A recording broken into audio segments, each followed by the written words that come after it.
said that in Game 2, one of the bright spots, I mean, maybe the only bright spot of Game 2 was MPJ got to see some buckets go in the second half. Yeah. I'm curious if you could talk about, do you think that did carry over, and if you could talk about his Game 2? I think anybody that's played sports knows it does. I said the same thing when CB made a couple shots late.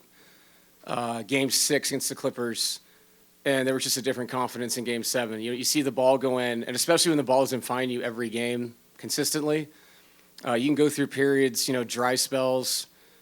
So really good to see, Mike make some big shots, and, the way they're guarding, and that's why they're, one of the best defensive teams in the league.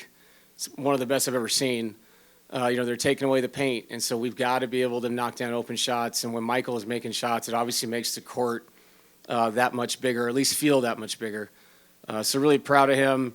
Guy's getting treatment every day. He's just trying to, stay alive in this thing. So it's really cool. Cool for Michael and, just for everybody in there. That was just a really mentally tough win. David, pregame Game 2, I think you said it's the first 18 minutes against this team, you take a lot of punches. Yeah. Looking at the 3 games so far, it seems like in 2 of them you kind of weathered that, stay connected, 1 late. 1 of them you didn't. So am I onto something here with it's kind of about surviving that stretch and winning a rock fight? Yeah, not getting down 60. It's always tough to make a run when you're down 60.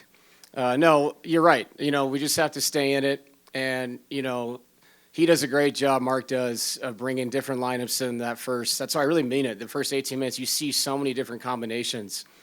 And he's, I know he's looking for something to find a rhythm or how he's going to rotate the second half.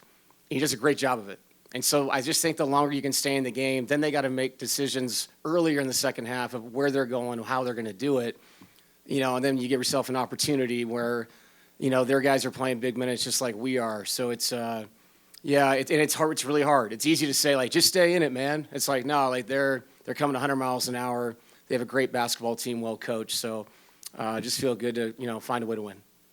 David, Jokic has an off night. You guys get crushed on the offensive glass. You lose the turnover battle, but you still manage to get that win. Yeah. What did you see from them despite all of that? Defensive energy. We finally kind of shored up the defensive rebound. They shot 19 more shots than us. That can't happen, on a normal night. And Nicola's off night, 2016 and 6. Just an awful NBA night. And I actually thought the shots he got, and I always, the stat sheet always says something, but sometimes it says nothing at the same time. The guy shoots 45% from 3. He had an off night. If we would have lost this game, I'd have walked in here and you just said, why is he shooting so many threes? I said, because he shoots 45% from 3. So he's going to shoot threes. The paint is packed. We shot 40 threes. We have to take what they give us and avoid the turnovers. And it's crazy to say this, but 16 for 20 is not bad compared to Game 2. We took care of it better, especially early in the game, talking about taking knockout punches, only 1 turnover in the first quarter. That's going to get you in a good start. We didn't make shots early, but we got shots to the rim, and that's important. David, he looked frustrated with himself a few times, especially after that last shot in regulation. Right. The guys in there talk all the time about how he kind of picks them up, how there's kind of an obligation of being able to play for Nikola in a way.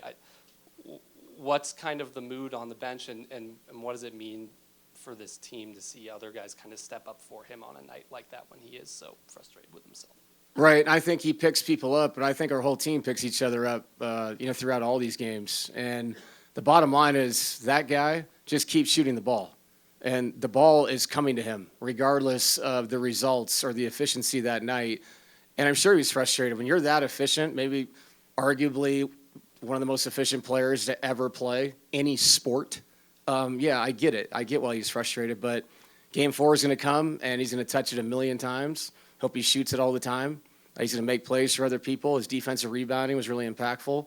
Nikola is Nikola, and our team right now, and I mean it, they're picking each other up man by man. Different people played tonight. We threw Zeke out there. He had good energy. Again, the stats don't matter.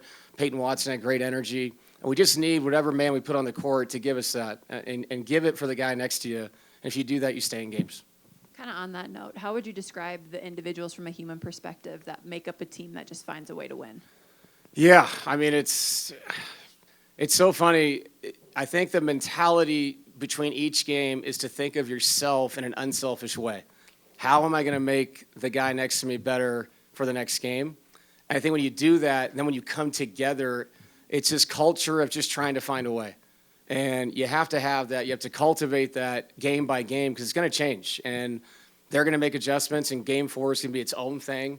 And we're going to have new challenges, and there may be foul trouble, and different people are in and all that. The bottom line is these guys trust each other in that locker room, and whatever comes our way, we'll do our best to stay in the game.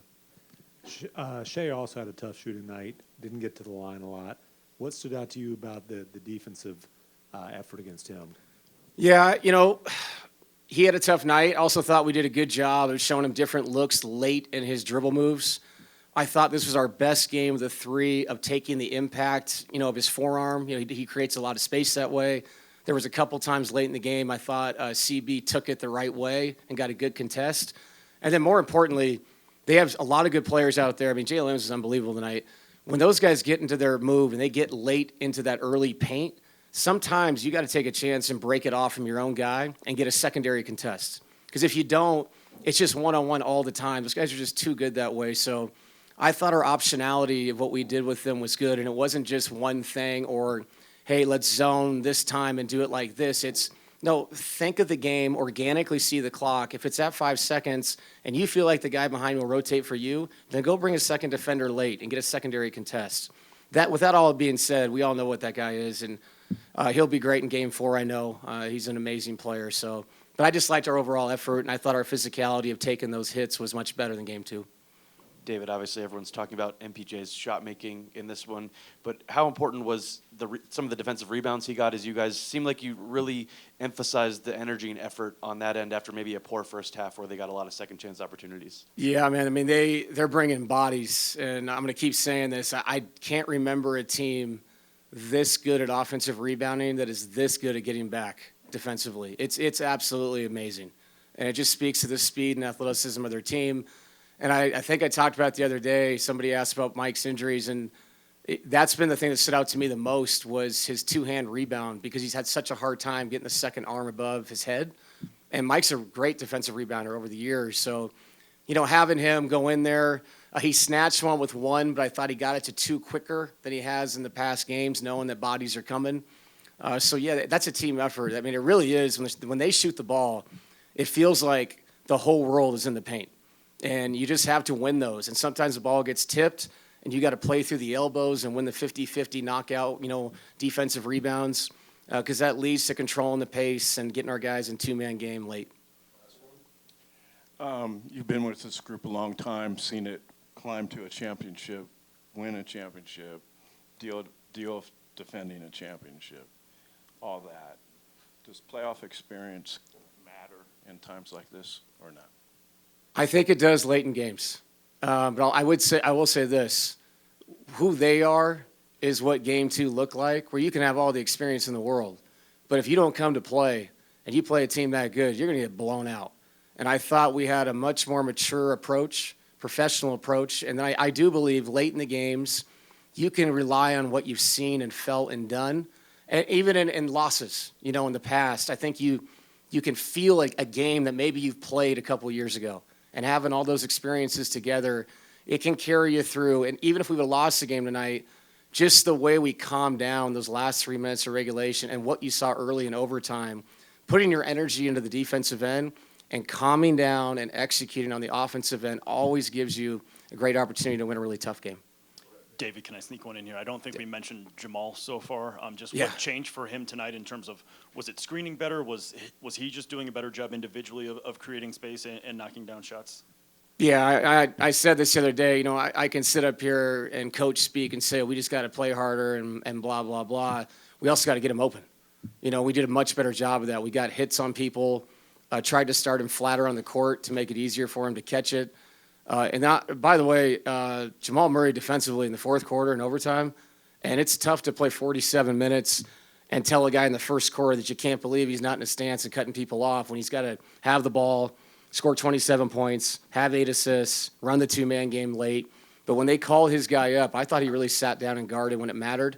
And that's what Jamal is, man. He's so mentally tough. He's another one of those cogs in that room that have been around and seen it. and they know when it's winning time and what they got to give, give of their body and their mind to find a way to win it. So proud of Jamal. I'm proud of all the guys in there. By the way, Aaron made a big shot. Thanks, Steve.